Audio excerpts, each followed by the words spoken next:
if you know the person personally that owns this house, I would argue like someone probably is unpacking your shit for you. So you guys, Dom and I have some really big things going on.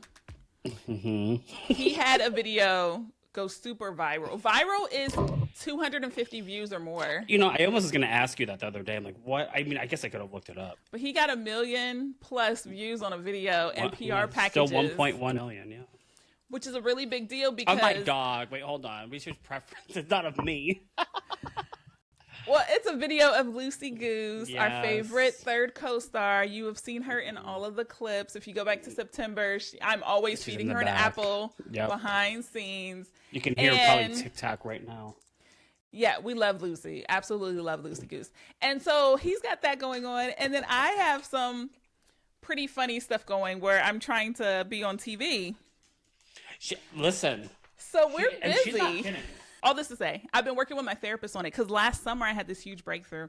Because when I was like 7 or 8, I was decided, do I want to be smart or do I want to be attractive? And I was like, I'll be smart. I'll be a lawyer. Then it won't matter. Listen. Like, I never would take their attention as like, no, I'm in awe of you because you're smart or you work hard or you whatever. I'm just like, you just want to fuck. I just never, you know what I mean? And so now at 41 years old, I'm finally like, am I impressive? You are. I mean, I get it. This is not necessarily the same, but I suffer quite a bit from like imposter syndrome. It's actually really funny that you were talking about this because at work today, like an all department type meeting, you know, like quarterly meeting, one of those things. And we had like a guest speaker and, you know, like I'm very much the person that we are both storytellers. We love storytelling. We love other people's stories, right? That's why we do the things that we do. And so when I hear other people talk, whether it's something like mundane about work or something about their life, whatever the case might be, I'm very easy to be inspired oftentimes I can find something that will have an impression on me. And I do like self-reflection oftentimes while like they're talking and I can somehow like pay attention to what they're saying, but also thinking about like, oh man, I want to do this. I have this dream. I want to try to do this. I don't know what she said, this guest speaker, but I was thinking about something similar in terms of like my self-esteem and like how I show up. And I was thinking about myself, like, what if I was asked to be a guest speaker? If I'm talking about myself, what would I say? And you have a little experience in actually doing just that. Whereas let's get to know the team. Like, tell us about your, like, it's nothing like, like I'm doing like a TED talk or anything. And I was thinking to myself, like, most rooms that I walk in, not that I've walked in many impressive rooms, but I'm like, I don't belong here. I don't know what I'm doing. And it's not like in a depressive way. I mean, it sounds depressing, I suppose, but it's more like a mantra that I have had rolling in my head for way longer than I realized. And I don't know why about today, like listening to her speak, I'm like, yeah, I've worked really hard and I've done a lot of really cool things. Pause. Normally that statement makes me cringe because I would be like, no, you haven't. Like, who are you? You're nobody. Or the other side would be, you sound so pompous. Like, well, wow, he sounds like a dick, right? And then I follow that statement up in my head with like, well, you know, I spent a lot of time living in that space of feeling like I did not belong in the rooms that I walked into, or I've been told that I'm like not that smart. Like, oh, you're not going to graduate high school. You're not going to do this. Of course, you dropped out of college. Like, I've heard shit like that throughout my whole life. Yeah. And I'm like, no, it took me a really long time to get to a point where I could say, no, I have worked really hard and I am ambitious and I do belong in these spaces. And that's an accomplishment for myself to be able to say that and believe it rather than just have the opposite.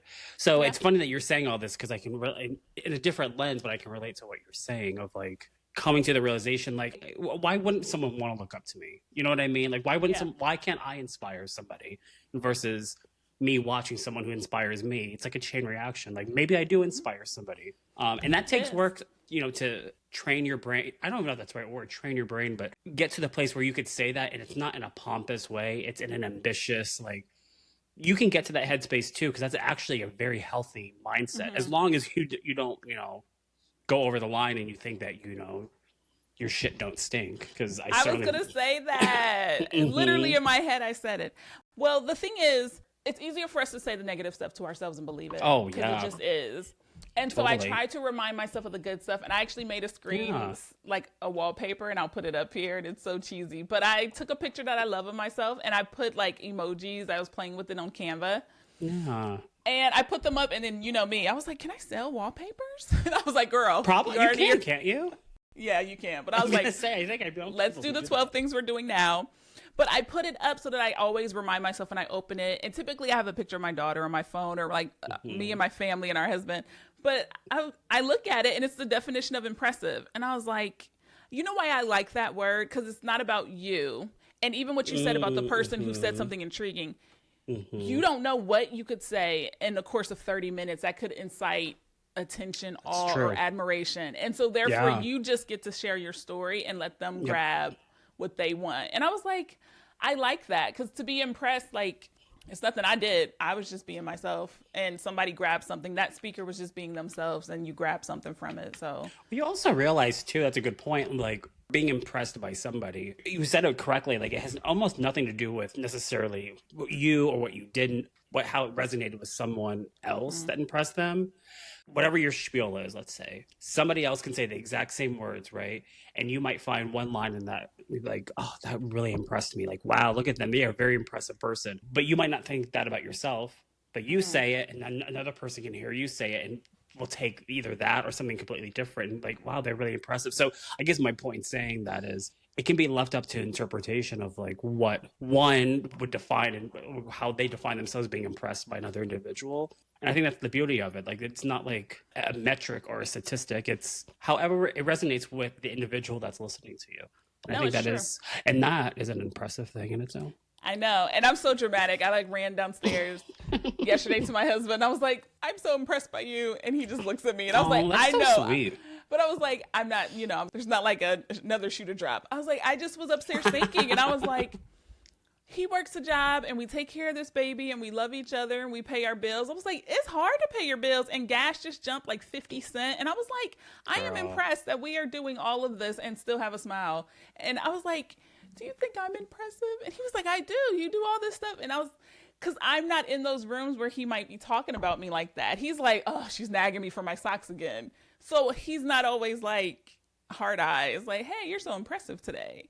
So it's also kind of I mean, me personally, yeah, if I'm like dating somebody or in a relationship, if they say to me like, I just want to dominate, like, I find you really impressive, I find that like a very like turn on. Like, someone would say that, you know what I mean? Like, I find that like like I want to I like, yes, tell me I'm like good looking or whatever, whatever the thing is. Like, I actually don't like when people call me sexy. Not that there's like a whole line of people are wanting to say that to me, but like, I always cringe when people say like, oh, you're so, I'm like, but if you tell me I've impressed you in some way, I'm like, you like oh my brain. God. I'm like, my clothes are already on the floor. Let's get into bed. No, real. So you guys, welcome to the Love Fest. Literally. No, it was good. We needed this because this episode is a love fest. We're talking about the Real Housewives of Beverly Hills, season 15, episode 12. And this is all about Dorit's beautiful house. It's all about Amanda preparing for her wedding. No, whatever. It's all about I have a Rachel lot to say about that. I'll tell you that. talking to her kiddos about that was the husband's girlfriend. Yeah. That was a great scene. And then the ladies go to Italy. Yeah. And Italy and this like villa looks so beautiful. So yeah, this was a cute little episode. I'll just jump into the villa part just because I was like, I can't wait to tell Kyla this. Jump into it, yeah. So, like, obviously this is Beau's trip. She presents it to Dorit in the beginning of the episode. Actually, this actually works perfect. So this actually happened in the beginning of the episode. So they're talking. Beau goes to Dorit's house. They're debriefing because Dorit's now back from the Hamptons.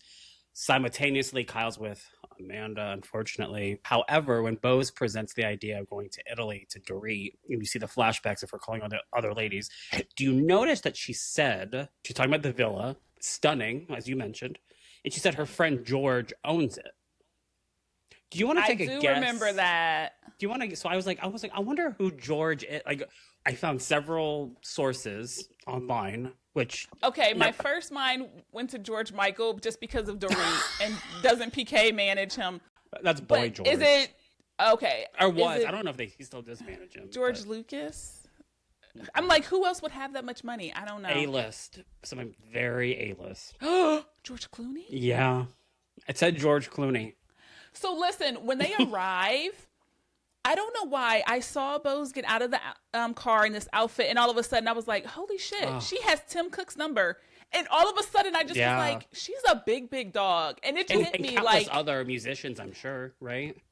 this scene has nothing to do with Apple phones, but I was just like, she looks so comfortable, and I was like, her outfit was like that purple or lavender. Yeah, but something just so pretty. clicked. That was just like, yes, she would have a friend who has this because she is a big, big dog. And I was just, I don't know why that just hit me, and I was just like, she knows people.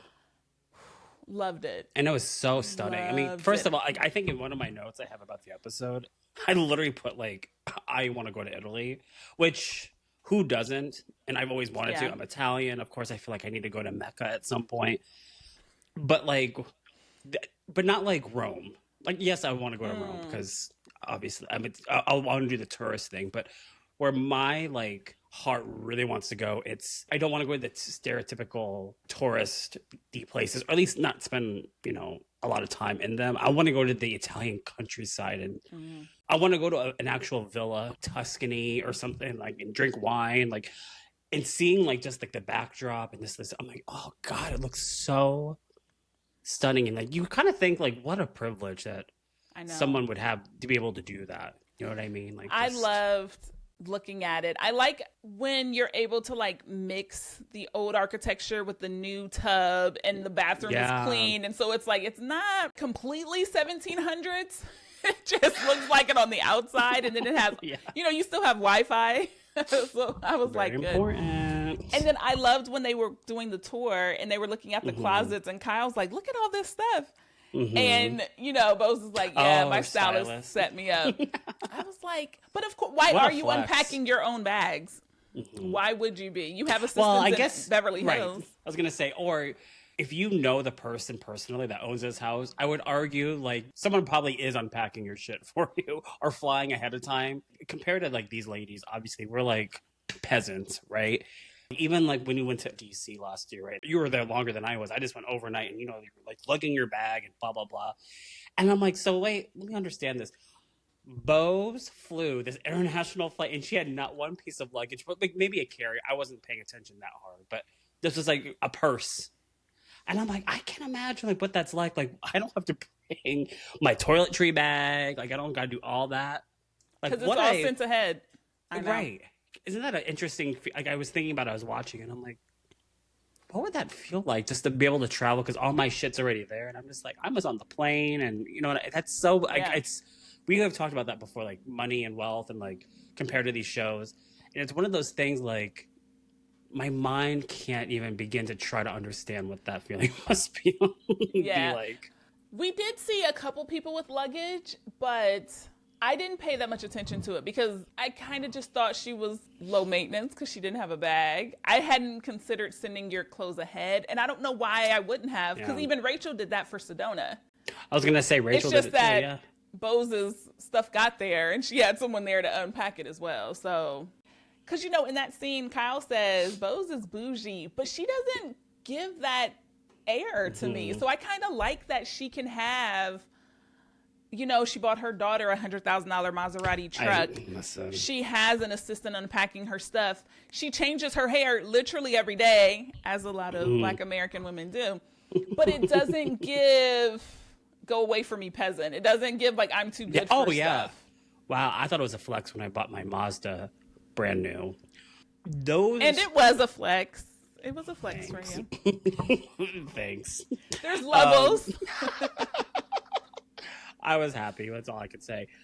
But normally those types of things, especially on these shows at least, like, and I'm not saying I'm describing her daughter or her parenting in this. I'm just saying in general, like watching spoiled children get shit has historically always pissed me off more than anything. My high school, like, it was pretty rich, wealthy kids. I would say the majority wealthy. It was one of those, like, I was a middle class family kid, but my high school was either like you had money or you didn't. There wasn't much like in between us. Like I said, like I came from a middle class family, and there wasn't a lot of us. It was predominantly like y'all had nice cars, and then the rest like took a bus. And I would always, and my mom always drove me to school in the morning till my senior year of high school. Don't judge me.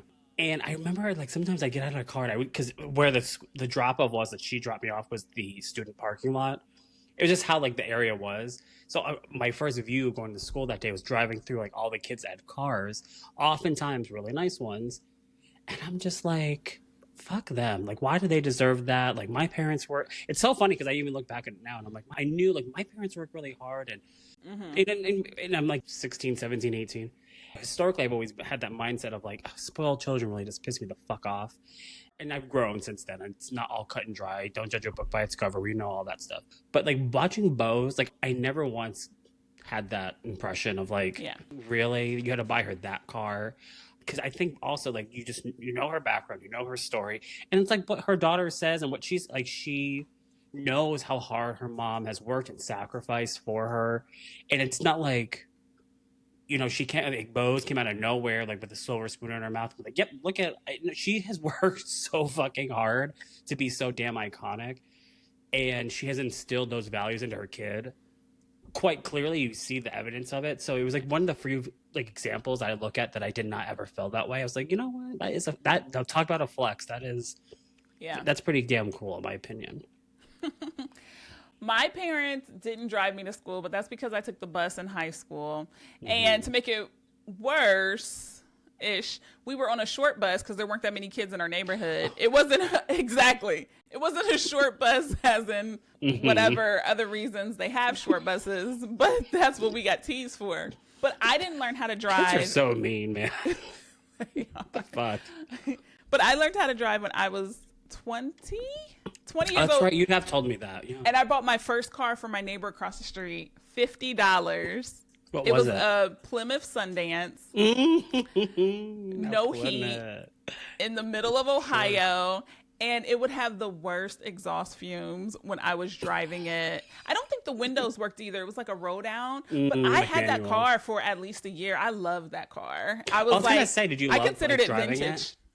I did. That's what I mean. Like, I remember my first car. It's not similar, but I paid $500 for it. But it was my mom's friend. It was a '97 Toyota Corolla. It was gold, but you know, and I don't think I've ever seen a gold car. It was pretty gold. And I was 18. I didn't get my driver's license until I was 18. But I felt such a sense of accomplishment. I'm like, I feel like that was like the true like high school, like teenage young person experience when you buy your first car. It didn't matter like what brand necessarily it was. It was like, I have a fucking car. Like, this is I did that. And I loved that damn thing. I had it till the day I moved to Columbus, Ohio. I sold it when I moved here. So at least you could sell it. I think we just junkyard mine. I can't tell you. Well, I did crash. I don't know what happened to it. Oh, okay. I did crash. She was kind of sad. The front of my car looked like it was frowning because I was driving, and my boyfriend at the time, we also worked together. I think I don't know what, he didn't have a car, so I drove everywhere. We were driving down this kind of busy-ish road. It was like a hill. In very Dominic fashion, I was looking out the window like, oh, look at those gas prices. And then I heard him go, Dominic, and I hit the car right in front of me because it was stopped at a red light like one does. Yeah. Well, I'm glad you are okay. And the car was still resellable, so I had to put like water on the radiator till I got it fixed because I would drive and then the thing would go. I don't know what that means, but I did drive a car. I didn't either until I had to do it. When I went to school, I went to law school in Louisiana, and so I would take my cars from here and drive them there, and the humidity and stuff would just kill them all the time. Like, there's a very real thing about buying a car in the state you live in, because my cars were just not ready for it. And I remember I would drive the car, and then all of a sudden the speedometer would be... it wasn't the radiator, but it was something that was going out where the car was still doing whatever 40 miles per hour, but the speedometer's going, and it just was not... It's like the brain wasn't talking to the car. Oh my God. So you kind of didn't even know what, like, you didn't know how fast or slow you were going. I just was like, well, if you just stay here. But also, and this is 2012, so there's Uber is not in not a thing. Rouge. Yeah. It was not. So yeah, cars are. Yeah. Girl. I know. So yeah, Lael is. I'm trying to not say spoiled, but I've told this to my mom. I don't think you have a kid if not to spoil them, right? My husband and I could okay. easily just be us and we'd be fine. So like if she says stuff like, oh, she's so spoiled, I'm like, she should be. Why did you have a kid if you weren't going to spoil them? But I don't think spoiled has to be rotten, and I don't think spoiled has to be an asshole. Yeah. But I did have her to give her things. I didn't have her to be like, let's go melt down your old crowns, make some new ones. And there's nothing wrong with that. But I'm like, I was trying very hard not to say that Lael is spoiled, because most people think of it in the negative way. But look, yeah, totally. They didn't use my money for the car. If you got it, have a great time. Yeah. I guess as long as like, it just depends. Like, again, if you, I assume, raise your kids right, they know the value of $1, they know hard work. If they know how to like work, if they respect people, they do like charity or acknowledge that, donate money, like do those things, that not because they have to, they know like it's, our responsibility to take care of our neighbors and care about the world. I feel like as long as you have that, whatever, I really don't care. Like, yeah. So that's a good segue. Yeah. To someone who will spend money on whatever they want. And if their husband tells them no, they'll just say, well, it's my money and I'll buy it anyway. And she will. We're talking about Amanda and her partner, Eddie. They are getting married in October 2026. So I kind of feel like this means she has to come back, right? If they're going to be filming the wedding. Well, I don't think that's guaranteed. Okay. I'd be shocked if they did, because respectfully, she hasn't earned her time to have her wedding filmed. Oh, that makes sense. It's not just a given. Mean? Okay, like, that makes sense. Yeah, that makes sense. I mean, here's the caveat, and like obviously I'm not a producer. I don't work for Bravo or their production company. I'd be reckoned to assume that this is going to sound maybe like kind of stupid, but if you were a decent human being and kind of liked on the show, like basically she has a lot of negativity surrounding her in the media. I can understand why maybe one can look at that and be like, oh, maybe that means ratings, blah, blah, blah. She's not giving that kind of controversy. It's more like, I think there's a wide consensus that she really rubs people the wrong way, and not in the like train wreck, like, wow, this crazy bitch, but like annoying. She's not coming off in a way that's likable whatsoever. Therefore, to film her wedding is like a gift probably to her, to somebody, right? You're like, wow, this production company's going to film my wedding. Granted, if it's for the show, it's clips here and there. So it's not like they're filming the whole thing for me. Like, here you go. I love that, because I thought it would have been a given. And I like that you're saying absolutely not. I like that. I'm assuming not, because people have gotten married and no one's filmed it. Okay. Obviously, like OG and like popular iconic housewives there's been several like housewives wedding specials where it's just this, like Teresa Giudice from Real Housewives of New Jersey had one, Tamara Judge from the Real House of Orange County. Like there's been people that have had their own Candy had hers, Portia, so like Nene back in the day, she's had one. So like she doesn't really deserve it. Okay. And plus there is an expense regardless of the production value, right? I don't think she's pulling in the kind of like numbers on her own that people would give two shits to watch her wedding, because she's really like rubbed in the wrong way. And I would argue hearing her little spiel here in the car really just validates being turned off by her fucking attitude. And I watch like a lot of videos online, because now since we talk about her, specifically my Bravo algorithm, a lot of it's like not very the nicest things about her. Yeah. Because from start to finish of her stupid scene with her wedding planner, I was just so like, you are such a pick-me. And everything is such about, like, from the moment they sat in her car and she's going off like, this isn't my fanciest car. This is my fanciest car. This is my normal car. Oh, do you want your seat massager turned on or what? And I'm just like, tone deaf. It doesn't even begin to say like how much she is irritating. And I'm trying to like, and I'm curious what you think. I don't know if it's intentional, whether she believes it, or she's acting because she thinks that's what needs to be said, and she thinks it's fun. Like I'm trying to figure out what the thing is, because it's so blatantly something. I'm so bothered by it, because I'm just like, shut up, just shut the fuck up. You sound stupid right now. You sound like an idiot, and you sound like if you just saw that clip of that scene, to like a normal average person. I want to ask, like, would you want to be friends with her? This isn't the fanciest car that I have, and then talking I about know. This normal is my mom's cars don't car. have massagers. You know what I mean? They don't have And a normal car doesn't.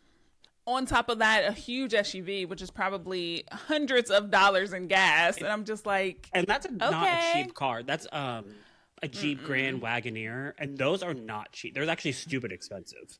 And on top of the fact that she wasn't being driven, she could have easily have just had someone pick them up, or not a limo, but you know what I mean, like car service or something. She would probably have a stretch Hummer because that's how like out of left field she is. That is so unpoint. She would, and she'd be like, "What is there an environmental issue? I don't understand." And it's like no one even has those anymore because it's not even in style. But she probably lives in that. Like, oh, I know. I am balling. I could so see that. It's actually really funny. So yes, I'll be honest. I did not like the car scene, but not for the reason you would think. Okay. This is the second time we see her. The first time we saw her, she mentioned she gets 3 facials a month. Yep, I think I forgot about that. All I can do is look at how there's no texture to her face. And I was like, that's why she looks like that. Oh my God, that's why she looks like that. She looks like a porcelain doll. And that is not a compliment. And I was just like, we say that she's too fake and shiny. But I'm like, literally, there is no texture to your face. And I was like, that is why that does not help. So that was what I was thinking about the whole time she was driving. I know she says this is my least fancy car, but I think she says like of my 4 cars. Like I was judging the whole driving part. I didn't care for it. And then when they got to the event place, I really was over her. But yeah. There's a whole laundry list because she deserves an award for how much she can piss me off within a short amount of time. Because while she was parallel parking, I'm paraphrasing because I wrote this like really fast. I was on notes because I didn't want to miss what she was saying. Something about like she makes millions of dollars and so she can do anything because she can parallel park. You know, like here's the thing: we should have had like a money jar or something for every time she mentions millions of dollars she has made or has. Because we'll do that next episode. We should, because we might have $1 million between the both of us. Because she never wastes a moment of bragging or making sure that the camera catches her. It's almost like she knows that, okay, they're going to edit this, so I'm going to try to say as much as possible so I know I'm guaranteed that's going to be in there somewhere. And that is literally psychotic, for one. And she never seems to miss an opportunity to talk about her money or the fact that she makes way more money than her fiance, because then they get to the wedding joint and they're talking about it. And one thing I noticed, and I don't know if you did too, same setup. They're I don't know, I think it was like the China that was behind them. They're looking at it. One moment she has her pink purse. I think it was an Hermes bag. I'm sure it was. She has it on her like arm. And the next moment, same scene, you could tell like the editing, blah, blah, blah, because then she had it just positioned right on that island that they're kind of in front of the camera, but it was positioned not in like, okay, let me just put my bag down so we can like discuss this. It was like, okay, I need to put this here because the camera angle's right there and they need to see the front of my bag so they know exactly what kind of bag I'm holding. It's things like that that now I'm hyper like focused and fixated on because, well, I guess I'm giving her what she wants, but I'm not giving her I think she thinks that people are going to be like, oh my God, she's so amazing because she has a pink purse. No, I think that you're really annoying because you're making it very obvious that you want to show off now in a materialistic way where your millions of dollars are going to. Planning a wedding can be stressful and planning a wedding can be very, very expensive. But the way she talks about him is so demeaning. Ugh. The way it feels like she devalues him for making less than her or saying that she could never be hurt by him because he makes less than her is so contradictory to everything she says about money. I don't understand why you cannot have your nice bags and your multiple cars and all of your money and still respect your person. Because to me, it doesn't give, I'm a self-made lady. It gives, I don't respect him. And I'm going to keep shouting to the world. I have my own money, as if that protects your heart and your vulnerability and would not impact your kids if you guys split. Like, I don't know why two things can't be true at the same time. Why you cannot appreciate money and that it can afford you this amazing wedding that you probably dreamed of and never thought you could actually afford. Hmm. But why you can't also have that without it being, if he doesn't give me what I want, I mean, it doesn't really matter because I'm going to get it. He doesn't mind. Or she said something like, not that he checks for me, because she's trying so hard to be like, I am a stand-up lady. I am a self-made woman. This is all mine. And it's almost like she is so struck on being unrelatable. Yeah. Like everything that she could perfectly possibly think. Like, oh, I bet people probably discuss their wedding finances. I'm going to say 8 times that we never have. Oh, I bet people don't like being a stepmom. I'm going to mention 8 times that I love it. Enough. Like, It's enough. so cringy because she also made sure that we all knew, the audience members watching, that there is no budget. Her Which words, is- not mine.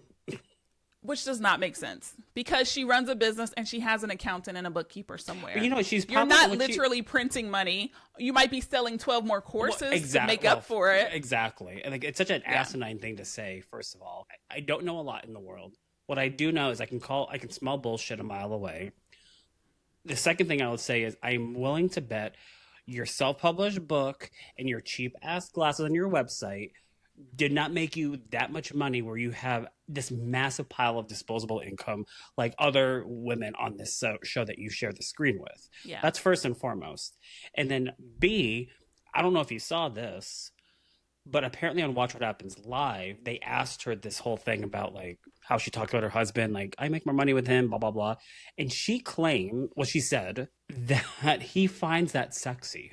He probably does. Why are you telling us? That is probably the follow-up question that she should have been asked. Like, cool, why do we need to see it?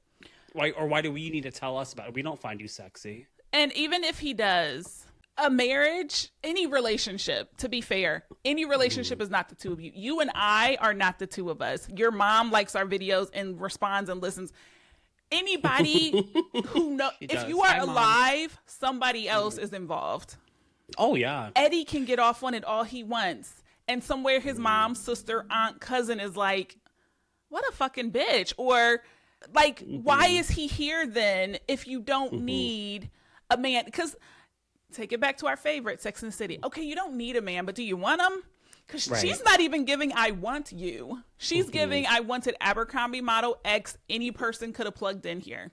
Yeah. And she's not quite convincing me that she even wants him either. It's kind of like you want someone to be like happy and giddy, like, oh my God, I'm getting married. Because you can be with someone for a long time and enjoy it. To decide married is a different level. And I kind of feel like it's just on her list. Check. Got him. I feel like she studied the show. Her and her husband, I feel like they studied the show. Now, that's been said before. Like, people, especially like Housewives, is part of pop culture. So it's like, how do you find people that have not watched the show, heard of the show, whatever? However, it's like she and her husband found like, okay, I might have an end. We have to watch every season of every housewife show, study it, and she took this way too literal. And I feel like in her mind, maybe she thinks she's somehow coming off like in a not funny, but like in a likable rich woman way, like a Kyle, like a Lisa Vanderpump in past seasons, like people who actually have money and they can say these flippant like comments or whatever, but it doesn't land the same way they as hers do, that are very like sharp. You can smell it a mile away that like you ain't rich. And I don't mean like new money, old money, blah, blah. I don't mean anything like that. I mean, I don't really believe that you have that much money. And I'm going to say a prediction right here. I would not be surprised in like a year, there's a massive tax lien on her and she has to file for bankruptcy. I wouldn't be surprised if any of that shit happened. Secondly, what I would say is she's talking about how he wants to come in to the wedding on a fucking horse, I literally like threw up in my mouth and had to excuse myself because I'm like, I am all about like, listen, I don't know how else to say this without hopefully not offending anybody, because we are very progressive and we support all people's, identities, their gender identities, their how they love, whom they love. We love all that stuff. I think they're making a mockery of something, these two dingbats. And I'm just like, what fucking guy is coming down the aisle or coming to his wedding, whatever the fucking thing is, on a fucking. Do you realize how stupid you look? You look like a fucking more. And that's what I mean. Like, they think that they're like Liberace or something, but like not in a flattering way because he's an icon. And like, I'm trying to pinpoint, like, and she wants to come in on a helicopter and she wanted like roses to fall out. And he's like, no, I can't do that because you're gonna scare my horse. I'm like, are we really listening to this right now? Like, this is a serious conversation right now. Like, you both really are that out of touch that you really, because that is not even tasteful. That's just fucking stupid. It completely bothers me. And the last thing I'll say is this, is she mentioned in her confessional that she bought out all the hotels in this like little town. I'm just gonna let you know right now. I was listening to another podcast, who the person knows this town very well, and they said there's only one hotel. So she's a grifter. She's a liar. I can't imagine she's good with money. I mean, I can imagine that she's not good with money, that she probably is like, we'll just keep making more, because then you don't have to be good at it if you just keep making more.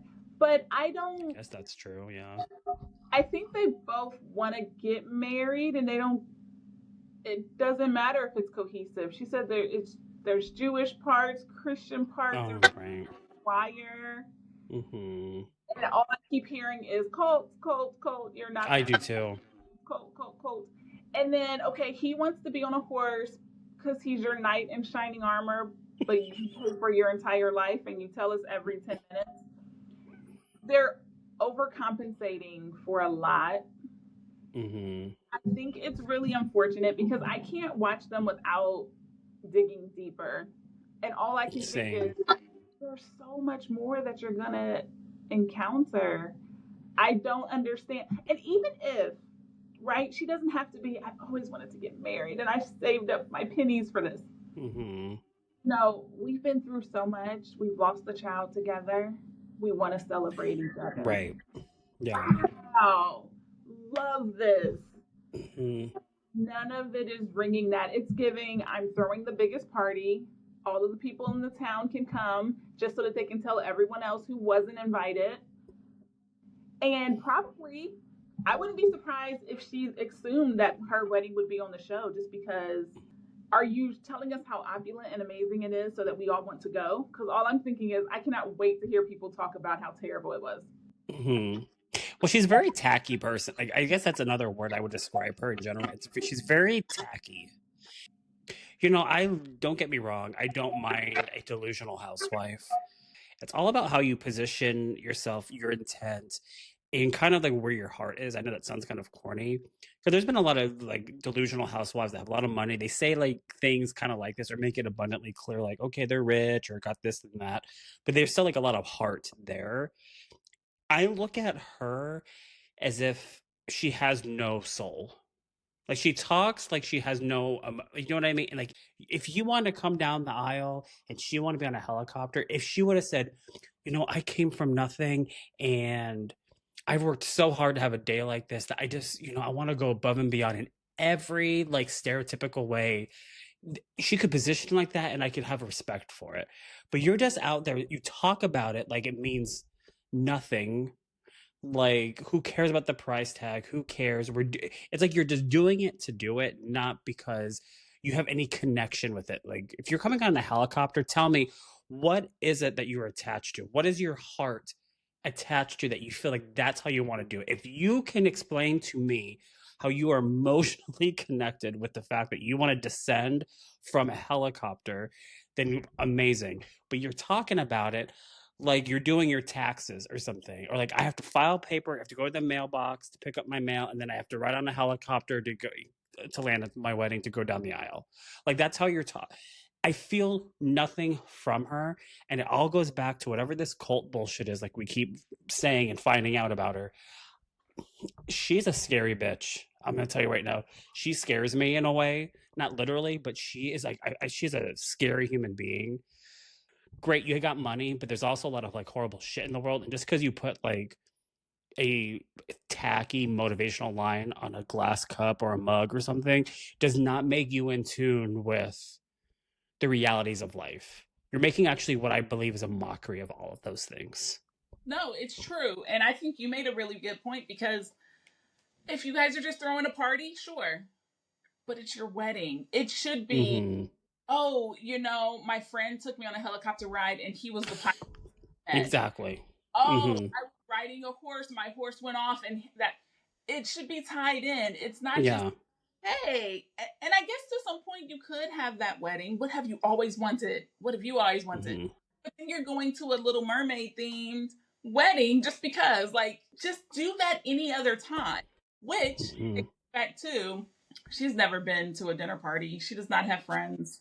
She just 4th of July, let me show off all my money party. And I'm sure 10/10/2026 means something because I Oh, think that's right. 20 or whatever. Hmm. Cynthia Bailey tried to do that in Atlanta. Oh, I remember. And so I'm sure it means something. And, when the cameras aren't there, they might be holding hands and crying and besties. But let me tell you, they are giving 0 degrees, zero temperatures on camera. Zero. Even planning the wedding. I'm here. Even if, what if we went dress shopping for the babies? You got 4 kids. Hmm. Oh my God, this Hmm. is gonna wear. Oh, we're gonna pull her down the aisle in a wagon. Where no, Hmm. I want the blue plates. I guess no one would guess that because they probably were the most expensive ones, and you just decided. Hmm. Yeah. I feel like she's a robot and someone programmed her with every stereotypical housewives lingo and personality type filtered through a robot. And that's what I feel like I'm seeing. I feel like someone put a chip in her, like made a robot, put a chip and put every season of every Real Housewives franchise and said, okay, take all of this and go. And she's just spewing out these most crazy ass, tacky, opulent, but inauthentic things. Because none of it is landing where I'm like, oh my God, that is so amazing. Like, I feel it's very robotic in a way. There's no emotion. And you keep saying it, and I'm agreeing with you. If you have a personal connection to anything that you're saying, the audience would feel that. I am not feeling that. I'm finding a lack of people across the board feeling that way. There's just such a lack of emotion with the things that she's saying. There's no real connection to any of these stupid ass things. Is I was hoping for when she was on Watch What Happens Live, I was hoping for there to be some sort of like redemption, a story, not arc, because that's a little dramatic for this, but I hope there would be something that she would say that would redeem herself for something like, yeah, I've watched myself and I'm actually kind of embarrassed with how I come off. Like I think I was nervous and I was trying too hard and I something, right? Accountability, self-awareness. She literally said that she owns everything that she has done and said so far this season. And I'm just like, okay, clocked it, got you. So I guess my question was going to be till I remembered that. Like, do you believe, like everything that you're saying, do you believe that the shit that comes out of her mouth, she really believes it? Or do you think she is putting on something and she's trying to like act her way through life? I think both. Okay. I think she really believes it because I think somewhere she is really, really hurt. Eddie might be her best friend, but he's not her lover. And so Mm, shield it because she won't get hurt. I think she holds herself an arm's length away from everyone. Maybe the kids get some warmth left, maybe the parents. But if you think of her story, I got into a church. I always wanted to feel community. Doesn't sound like she was the only child. So then I find this, but to the point where I moved from Oklahoma to Florida because I'm so invested. And then I end up leaving on my own. I've read books about people that leave cults, fictional books. The will to wake up and say, I'm leaving, and claw yourself out and literally run and hide and do all of this shit to get out. I think she refuses to get close to anyone, Eddie included. And I think she is doing the stuff that she is supposed to do. I think she found manifestation and took it on as her new religion. And so mm, doesn't have to be close to anyone as long as she writes it down and she's detached from her goals and then they come to her. I think her life is perfectly adequate and I think she is loving it. But I can imagine somebody somewhere is like, oh, I miss Amanda when she was 13. Or remember you wanted that small, tiny country wedding and you didn't even want kids. I Mhm. don't know if that person is there. So I do think she is a persona. I'm not sure if she knows it. And I think that's the scary part because you are the Housewives historian. You've seen every season, every episode, every reunion. You know when somebody is talking too much about this or talking too much about that, or that just doesn't hit, and then you find out there's some scandal later. I'm only seeing it in a funny way where I'm just like, but there's just no personality. You're devoid of all stuff. That's exactly what it is. That pinpoints it. It's, again, I've seen delusional housewives. We all have. One could argue the majority of them are, and that further validates. Yeah, but the majority of them, you believe what they're saying because you know that whatever it is that they're that is their truth, right? Doesn't mean that it's right, wrong, or indifferent. It is they're living within their truth. I don't believe what we're seeing from her is her truth. I don't even think she believes it necessarily. I think she's doing. I don't know what her motives are, and quite frankly, if go down like the cult route for a second, this seems on par, right? You do this kind of stuff, you save face, you have a united front with your co-conspirator, you are trying to present a certain image of what is when it's actually not. And if you look at, like, I've seen, like, I mean, I have a slight very interest. I love watching documentaries on cults and all that kind of stuff. And when you see these like leaders, for instance, talk, and they do a lot of these like same talking points, they're trying to build up, you know, whatever it is their message is that they're trying to convey to the people that, you know, need them, right? Which is essentially what she's doing with manifest. She's hijacking manifestation as if, to your point, like it's a religion. Watch, she's gonna hear that and put it like on her cup, like manifestation's my religion. I can see that. She's hijacking that and selling it to people who are lost and who don't know how to like achieve their goals. And like, I don't know what to do. So she's checking all the boxes. And you're right. She's devoid of reality. And it really, you feel it. And that, I guess that is the one thing I feel from her. It's this blankness. I don't feel that she cares about society and what's around her, or hell, I don't even think she cares about her assistant that was helping her at her dinner party. Like, I didn't feel anything when I've seen other assistants in the past. I've been an assistant, like even at times where I'm like, this fucking bitch is pissing me off. It was real emotions. Like, even if it doesn't matter, if it doesn't mean it has to be like happiness. It could be anger and sadness and all the things in between. And I just don't get that from her, and she really bothers me. And I think that you've helped pinpoint exactly what it is. It's like she is devoid of any kind of emotion. And it's just like she's doing what she thinks the rule book says, or like what it's like someone wrote an outline and like, okay, follow this. And that's it. She took it way too literal. I remember her Mm-hmm. emotion is when she says to Sutton, "Don't call me a wimp." And I think only Fair, had you're right. because they were attacking her business. That's the only time we even saw her with like, because even when at Dorit's birthday party, fake pouting, it was still blank. There was no fire Mm-hmm. behind it.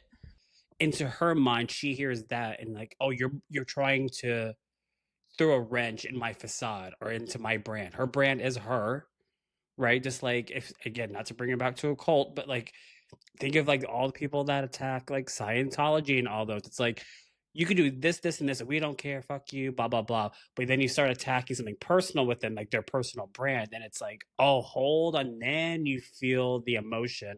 Mostly, like it's gonna be anger or some sort of like negative feeling, right? Same principle applies. It's like you can say whatever you want to her, but to your point, like you call her a wimp. Well, that's breaking apart like whatever it is that her brand is, Yeah. and of course she's going to feel emotion. So that's a good reminder because that perfectly falls in line with this whole like thing that she's trying to convey to people that it's not working. I was going to say I hope she like realizes it, but I don't even think that matters anymore. I love that for you because you just want people to have even a nugget of kindness and genuine. And I can't say that some people don't, but some people are not going to show us that on the show. Some people are Oh, not. totally. Oh, totally. I do have that. I always have that hope that people can. I Yeah. think and I think I've told you this before. It's like our whole political climate has made me be an optimist by default, not by Like I'm a pessimist by nature. Like I'm like, okay, what's prepare for the worst? Oh my God, this person hates me. I'm always making someone mad, blah, blah, blah, blah, blah. I would say this in terms of Amanda. I hope when she turns the lights down or turn the lights off at her house, her kids are in bed, her husband's probably doesn't even sleep in the same room. Let's be honest. I feel like he probably doesn't even sleep in there. When she, I hope that's the moment she at least is aware, like, what the fuck am I doing? Mm-mm. Episode 11, I think she's in there, but we didn't talk about her at all. And I went to sleep that night and I was like, that was my favorite episode. And I was like, oh, because she wasn't in it. I actually, it's funny you say that because the next day I had the same thought, well, same-ish thought, because I was listening to my other podcast I listened to about Housewives, and they made a joke. They're like, did you even see Amanda getting her nails done or something with her kid at the beginning? And that's the only time we saw her.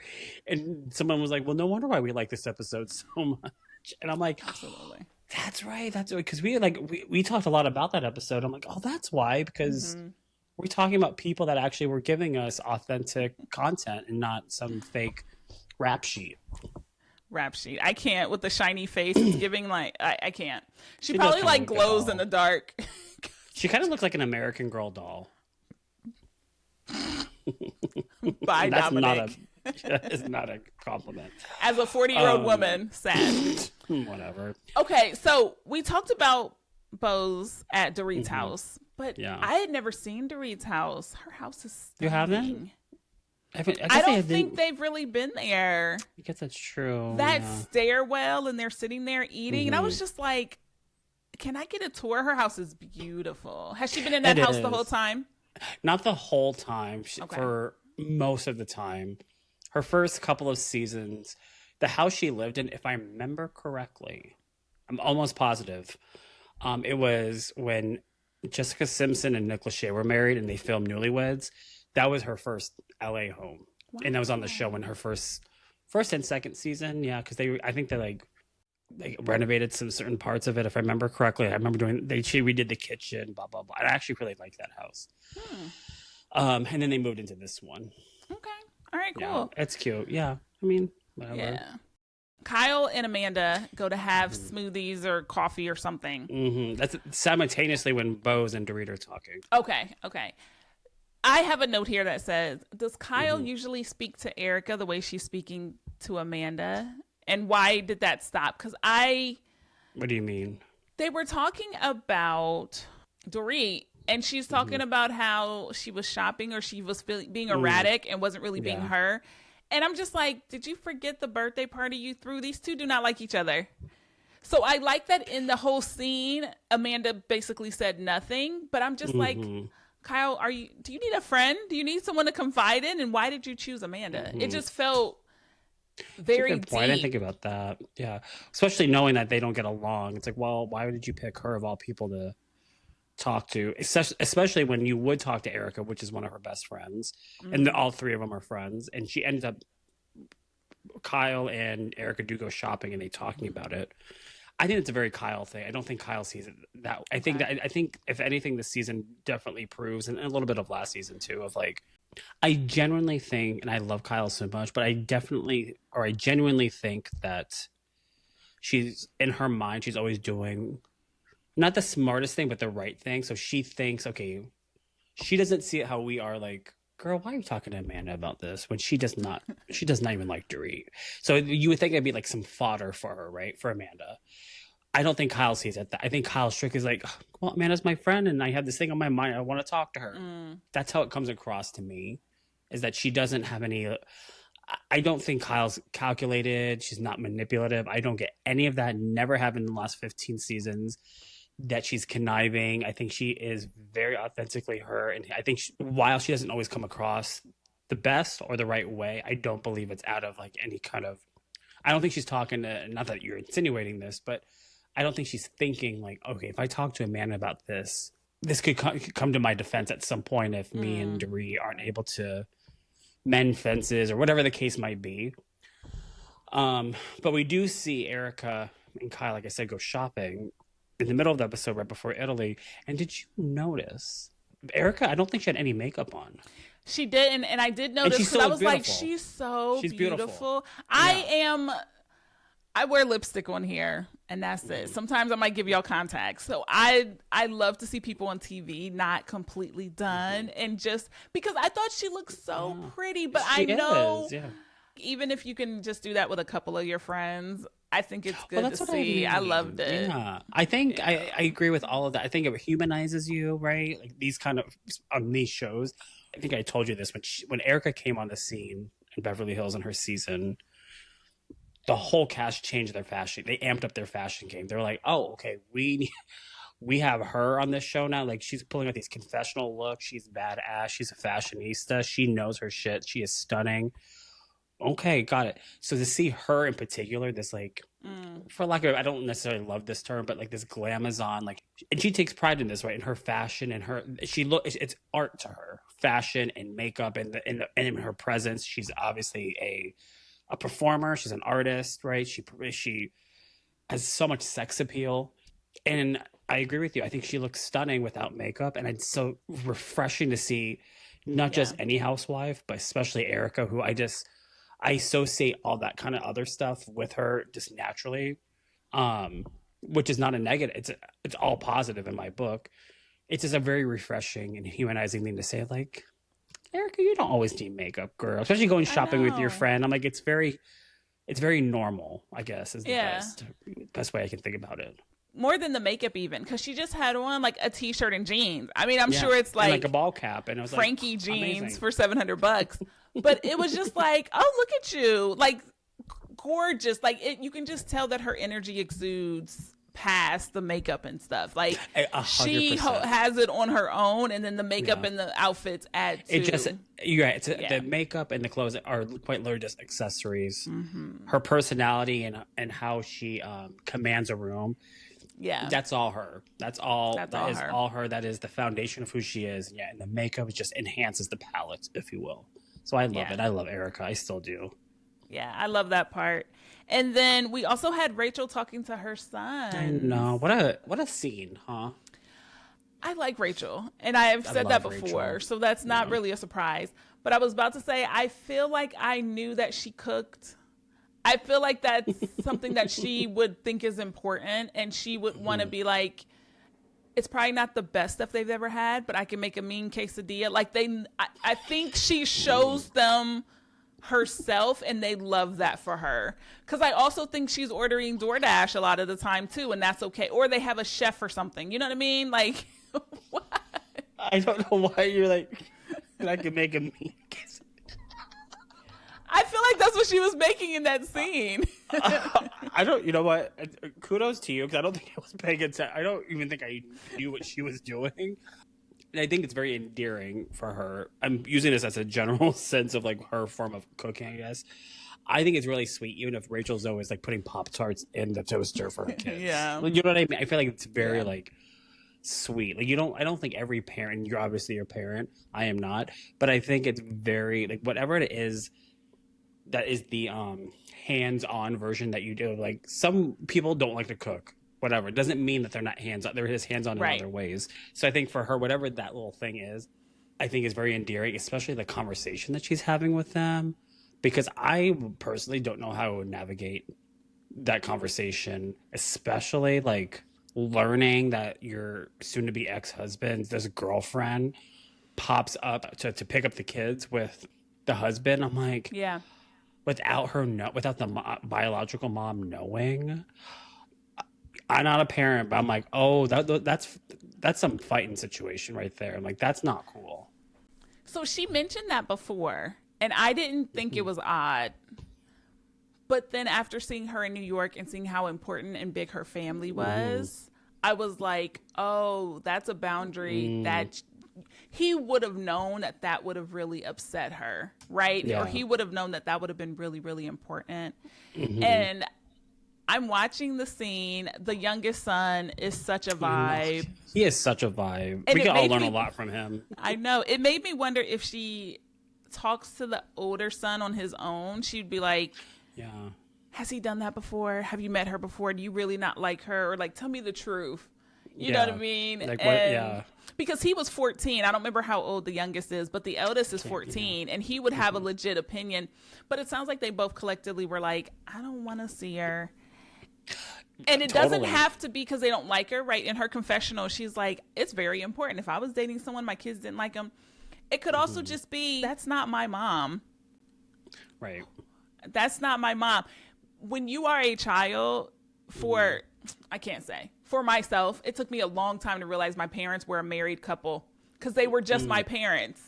Right. I don't think about you two talking when I go to sleep. When I do not see you. Right. It took a long time for me to be like, oh, that's just you watching TV with your husband. At 14, at 9, I'm not thinking mom and dad love each other, so they had us, so yes, they can love other people. I'm thinking that's not my mom. Why is she here?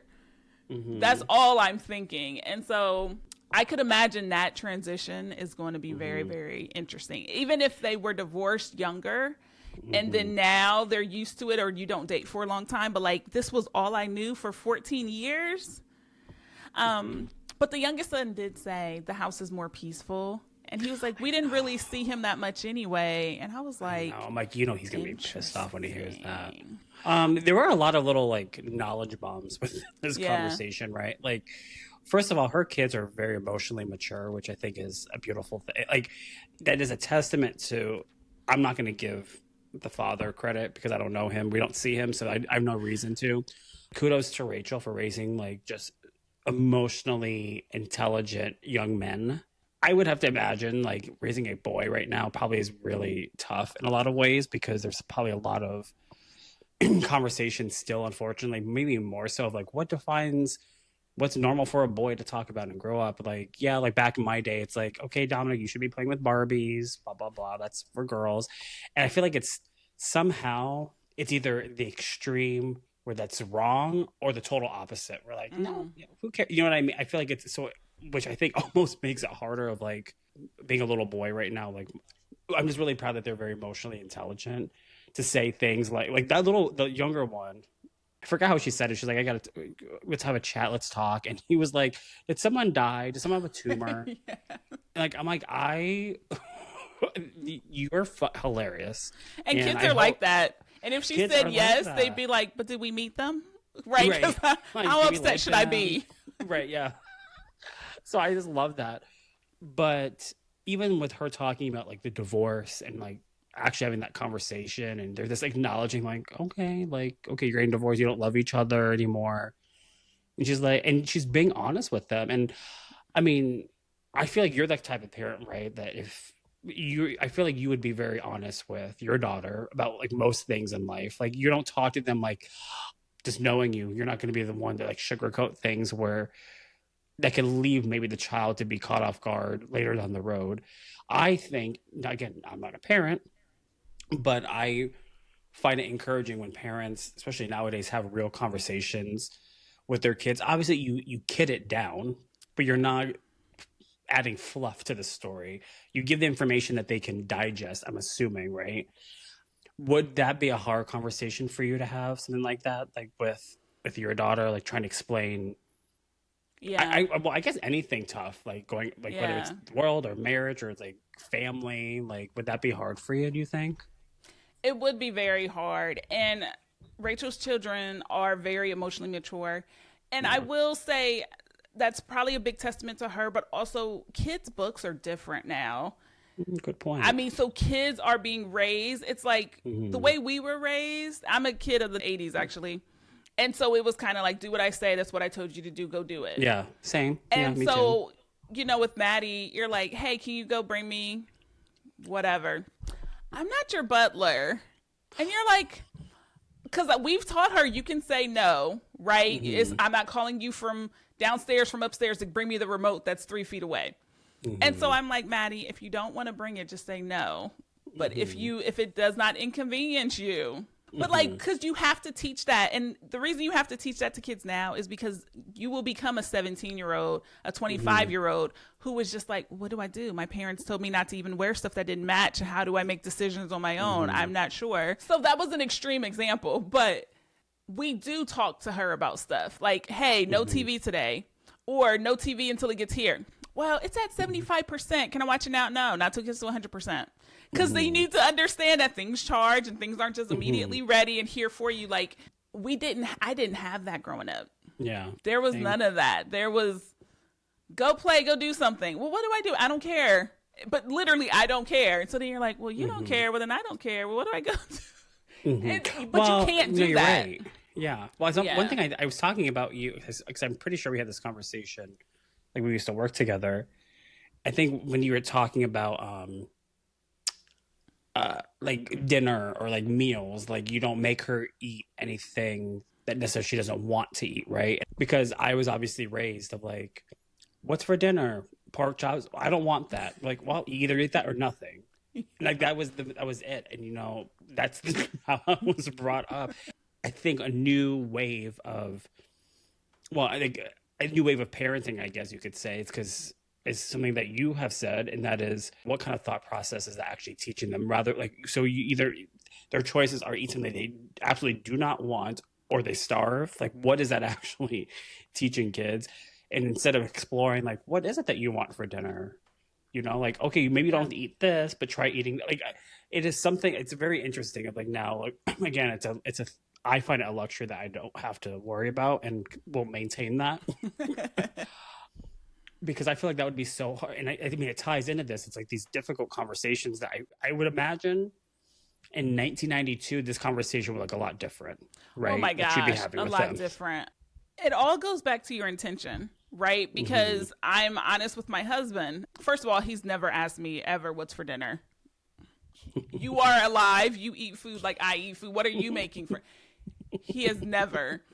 So it's more like, hey, I'm thinking Chipotle. You want some? No, pick up piata for me. Hey, Maddie, what do you want? We definitely got lucky with her because I know there's levels to it, and somebody's listening and rolling their eyes and somebody's listening and laughing. I will eat a bag of Twizzlers for dinner right now. And she's like, can you cut me some more cherries? And she like loves the fact that she doesn't eat vegetables. And I like vegetables. When the truth is, if you eat 3 raw apples a day, you're still good. You still are pooping. And isn't that the whole point? You're fine. Oh, Mom, I didn't eat my Oreos for lunch because I got full on raspberries. Great. The raspberries are $8 a pint. I appreciate that. So it's like, there just wasn't time when we were kids for our parents to go deeper. It was, hey, I made the pot of spaghetti. You're eating it for 8 days. Because to this day, I still refuse to put the sauce on the noodles. I will put noodles on her plate and a dollop of sauce in the middle. And if you want more, grab it. Because I hate that gloppy, congealed. But that's what, I mean, I was one of 6 that we had to do that. All of this to say, that conversation would look very similar to that because we would have been like, hey, this is happening, that's happening. Like, she knows that her grandfather is not alive. Some days she'll just say, I miss Grandpa. Where is he again? And you do tell them, like, oh, he's dead. And one day she was like, oh, is he with Jesus? Oh, that's deep. Have fun No, with that one. We don't go to church. I was like, who is Jesus? So-and-so at school said, and sometimes they fly. I was like, okay, no sleepovers at their house. So you have the stuff that you teach and train them, and then they're also with a room full of 24 kids for 7 hours a day. Yeah. So it's funny, but I think you cannot lose by being honest. Even if you put it in a kid version, I think you can't lose to just like let them know. With like your daughter, like you're also teaching her to think for herself, right? Use her brain and use her mind, like and that's all connected to your emotional health, right? Like one doesn't exist without the other necessarily. So sometimes if it's simple as asking like, what do you want for dinner? It shouldn't come from necessarily like, I need to have X, Y, and Z. It's like, well, I'm feeling this, but I might want that. And it's at that age when all those things are like formulating, I'm sure that's just as important. But you in conversations of looking at with like how Rachel's having with her kids, I'll be completely honest with you. And my parents weren't like, by no means were they also like fluffy parents either, right? They didn't like cradle, like I was a very tough kid. I mean, I went through a lot of things as a kid personally, just health wise, so that obviously played a role too.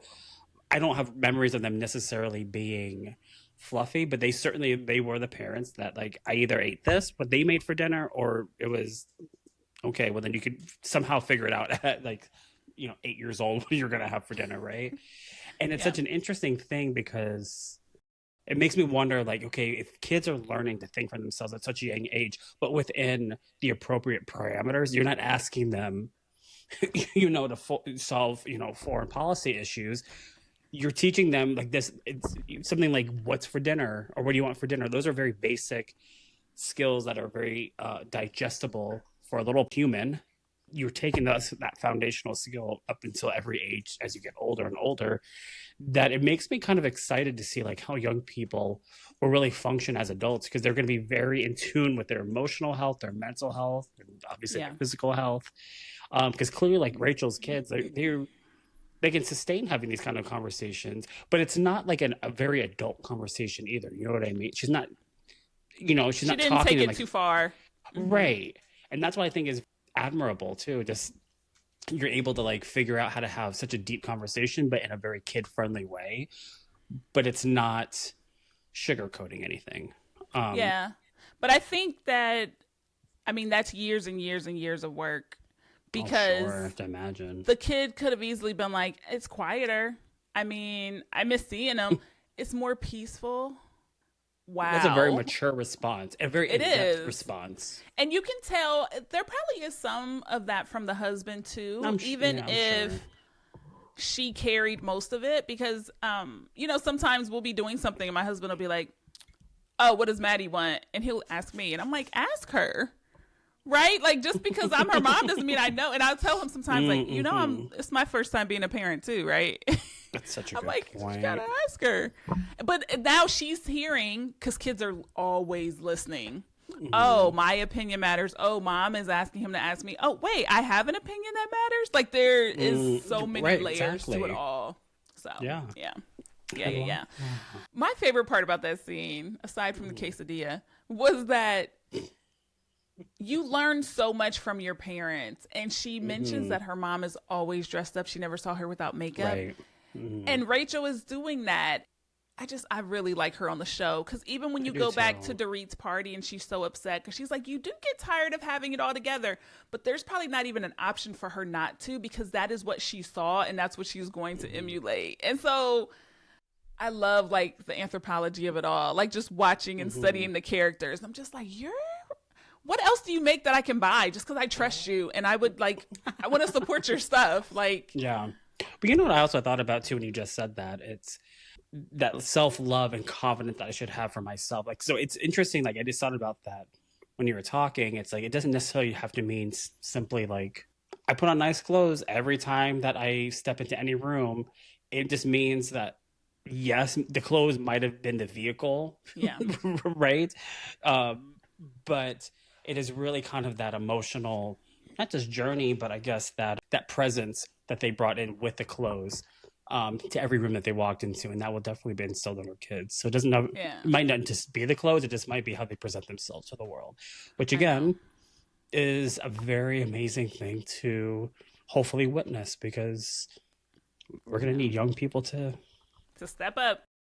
Lael is 18 and Rachel's eldest is 14. So I love they're of similar generations. That's true. It's not like that big of a age gap. Yeah. So I have hope for these other generations. I know. I do too. When you grow up, you can either choose to be like your parents, like if your parents, or you go the exact opposite. Like my parents always were getting themselves sweet treats.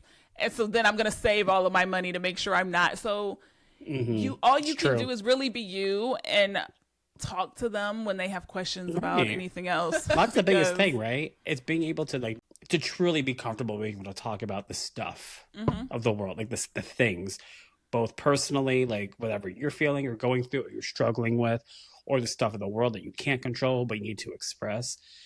They definitely will have that fully set up that they can be able to go to their parents and be like, I don't know about this or that, or like, I don't know what to do about whatever. And Yeah. they're set up that way. So I think that's a big part of being able to talk about it rather than feel like, again, when you say things like they're going to do amazing things, well then that sets a standard like, okay, well, then I can't fuck up, basically. Yeah. So Yeah. I'm sure they have some of that. I thought what Bose did was really smart in terms of, because now they're flying to Italy and he's breaking up everyone. Separately. I was like, that is brilliant. Is that Everybody, like post Salt Lake City and all of that with everybody being on the same plane? Because I I feel wonder like if they somehow knew or something. Like, okay, this could actually be really safe and smart. Like, she was strategically did that. I'm like, God, man, you are a marketer, man. You were in executive leadership, because that's a smart ass decision. It's like, But how would you feel like if you were Kyle and then Sutton? Are you like, what do you mean we're flying different? It's like, it's given the Amazing Race. Everybody's on their own leg. it would depend. With knowing me, it would depend on what group I'm in. I'd be like, okay, why'd you pair me with these fucking bitches? I don't want to go with that. I want to go with these people. So I guess I'm sorry, who was Bose with? Bose is Bose, Kyle, Amanda, Okay. and Erika, and her friend Natalie. Yeah. Who I'm like, I don't even know what role she's playing on the show. She just keeps his. She's just kind of always Jennifer there. go?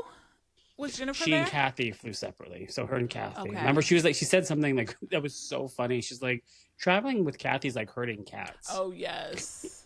Because she left her phone on the airplane, and apparently Kyle said in her confessional that, yeah, she lost her iPad, and like it's somewhere around Nashville because she can see it on Find My whatever flying around. But you're Kathy Hilton though. Like Paris Hilton's phone number's in there. It probably isn't, knowing Kathy. Okay, I'm like, just like what's words the with friends or security level? Like, I need there to be a little more concern for these devices. No, I think it was really smart. But yeah, it was. No, I'm sorry, Erika was not in that group, because remember, Erika flew with Dorit, who was And Rachel. very late, and Rachel, it was stressing them out. Yeah, and I was like, and I agreed with them. I was like, this whole thing with like Dorit being late, like it's always been. I think I told you this last episode. That's always been a storyline. Dorit's always late. Blah blah blah. I'm seeing Kyle's point, even from a viewer's lens. I'm like, at least how it's being portrayed for sure on the TV show. It's like it's being heightened, where it's like its own storyline of like, why.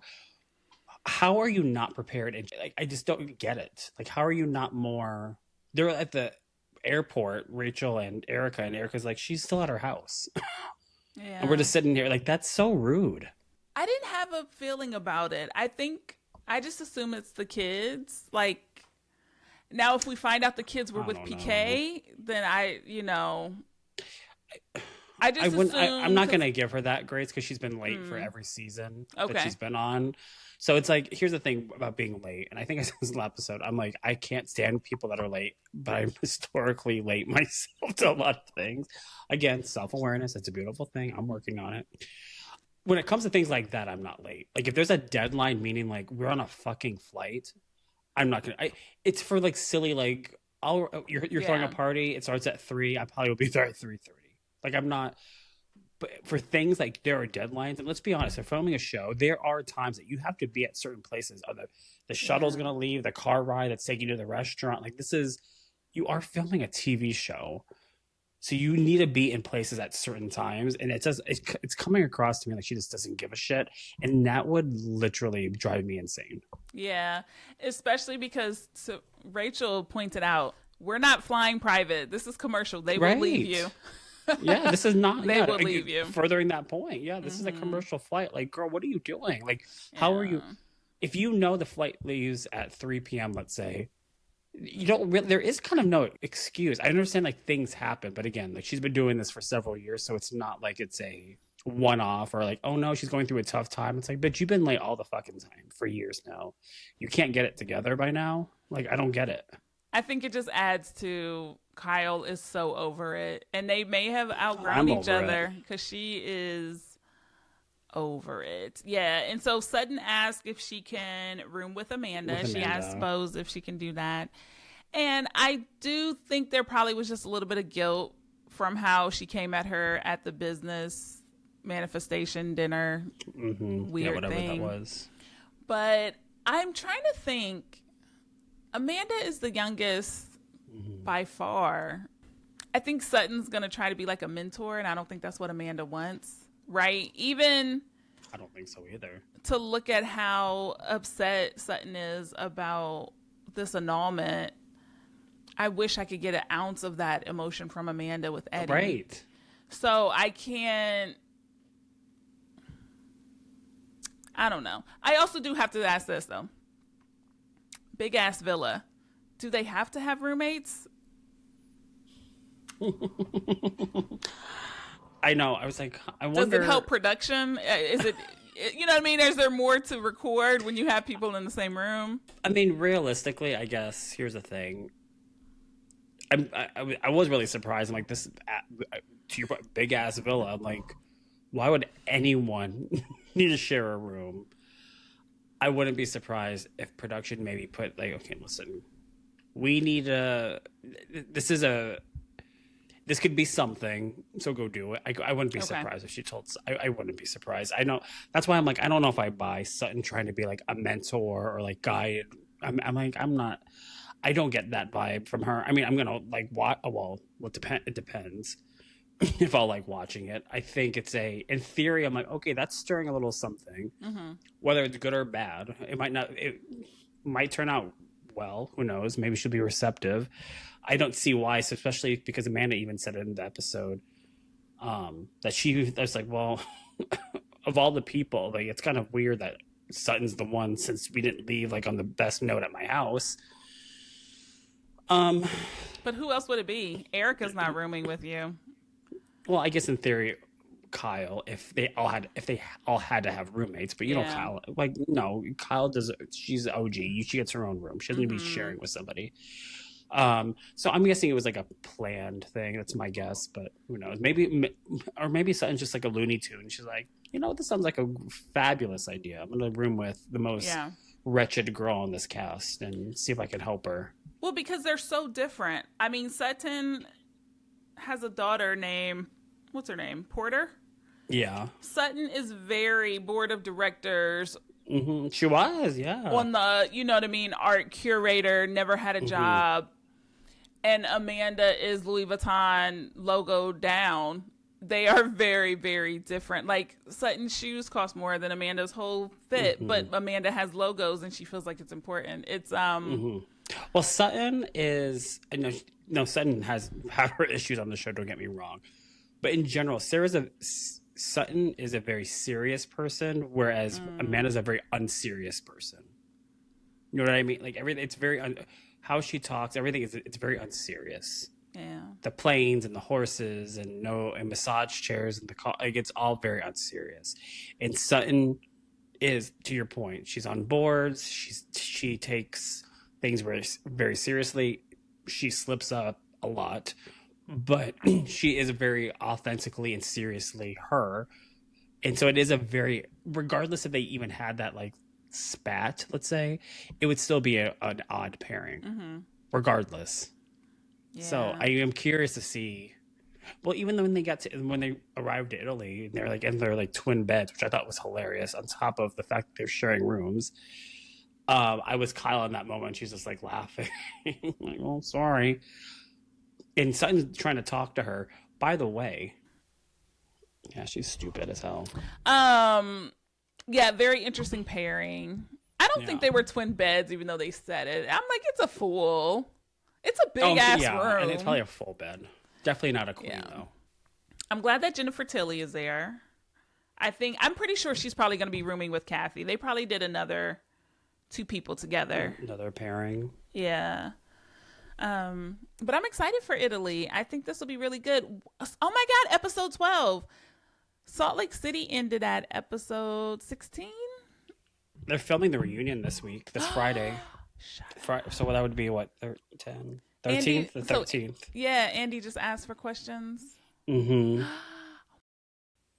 Because here's the thing, and I've talked about this to you several episodes, because like it's been a good season, but let's be honest, it hasn't, well, I will say this from watching this for the last 15 seasons, it's not the most exciting season by any means. And I've been waiting for whatever it is with the whole Erika, Kyle versus Dorit, and we're finally going to see whatever this thing happens. Because you see it in the teaser a little bit. You can see Erika coming for Dorit a little bit. Um, and so whatever their big blow up is happens in Italy from at least from the trailer. I remember the trailer, which makes me think a mid-season trailer should be coming then soon. That's how we'll know it's halfway. I don't think we've gotten a mid-season trailer. I don't watch the trailers because I don't like spoilers. So I don't But watch any of them, even for the but the next thing episode. is, that's what like Housewives like when trailers drop. That's the best part because they don't really give anything. They whatever you're seeing, you get the hint of like, okay, we can understand what we're in for, but you don't. It does. You can never trust it because if they could show one person saying something like "you fucking bitch," and you can make an assumption of who it is, but you'll not know who it is. It could be somebody totally different. Yeah. All right, thanks you guys. Bye, The next everyone. episode we'll be recording from Tuscany. That's good. You're about to go. Bye. Bye. You know, Sounds so everyone's shitty. gonna be like, "Why did she like go from sounding great to sounding so different now and come back to sounding great?" Well, because I'm so unprepared. I didn't even bring my headphones or my stand. So this is sitting on top of the camera. It's gonna be so muffled. It didn't sound that. What can you do? Oh, thank you.